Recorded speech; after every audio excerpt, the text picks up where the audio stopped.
besoj se ka shumë çifte të cilët nuk kanë komunikim po komunikim pozitiv dhe kjo ndikon shumë tek çifti.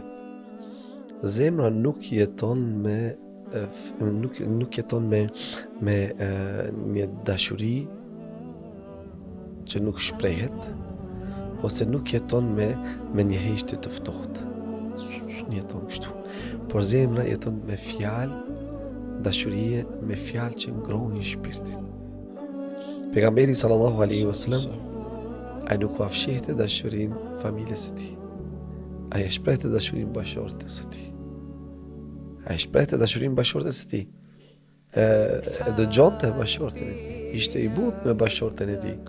Ibn Abbas radhiyallahu anhu ka thënë: dëshiroj të zbukurohem për bashkëshorten time ashtu siç dëshiroj ajo të zbukurohet për mua.